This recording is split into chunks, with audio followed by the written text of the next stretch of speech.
Hello everyone. Today I'm delighted to introduce a magazine that holds an important place in art history, Minotaure. This magazine witnessed the rapid development of Surrealist movement. With its unique content and visual design, it won the admiration of many scholars and artists at the time. I'll also explore this magazine from various perspectives, including its background, content, political stance, audience, achievements, and influence. The magazine Minotaure was published from June 1933 to February 1939, with a total of 13 published. It was founded in Paris by publisher Albert Schira. The magazine was unique at the time for its high quality printing and paper.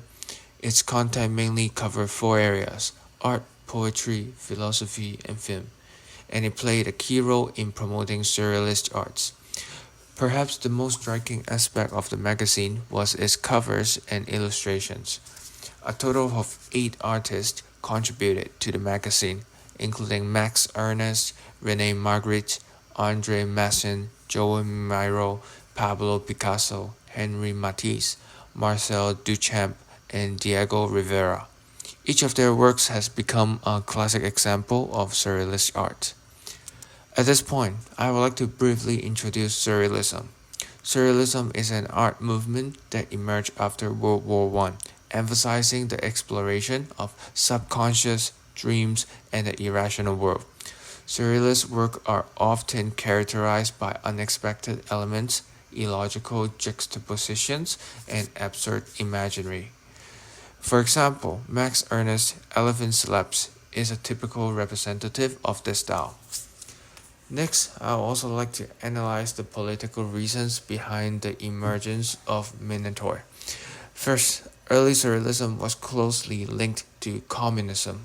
For example, the magazine La Révolution Surréaliste directly promoted communist idea. With the rigidification of Stalinism in the early 1930s and Britain's expulsion from the French Communist Party in 1933 for criticizing Stalin. Surrealists needed to find new forms of expression to avoid direct political declaration.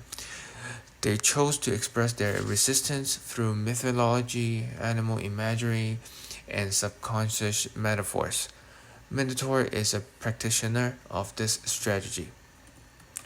Next, I would like to analyze the audience of this magazine at the time through its content and form of expression.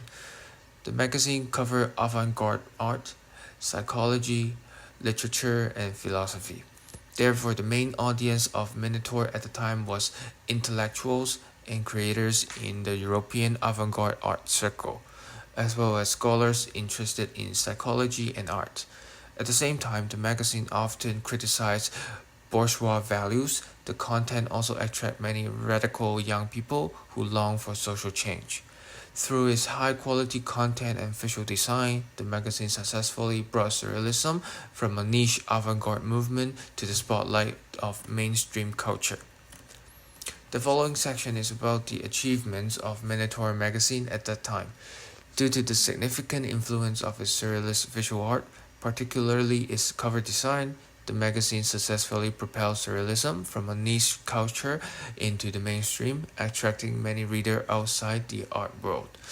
At the time, magazines primarily focused on lengthy textual content, leaving a gap in the market for high-end art magazine featuring full color printing.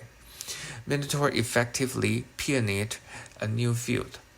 Another achievement was its subtle critique of politics through art, despite its calm of being apolitical.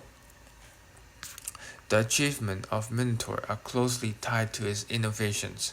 As I just mentioned, using covers, illustrations, and color printing was almost unheard of in other magazines at the time.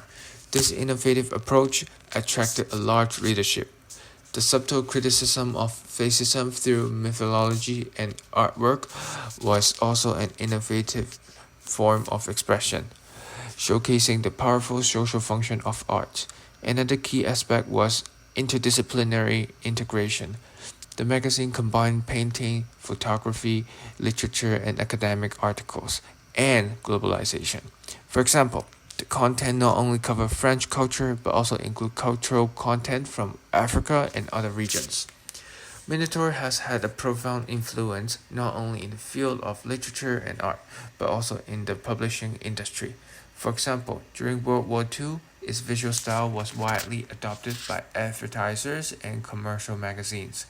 Many contemporary art magazines also draw inspiration from Minotaure's design, establishing the highest standard of high-end visuals in art magazine. Its global and interdisciplinary content design has also become a creative direction emulated by many subsequent magazines. Finally, I would like to say that although Minotaur only existed for 6 short years, it documented the most glorious period of Surrealism. Its innovative editorial concept and visual expressions still provide important inspiration for art publishing today. Thank you.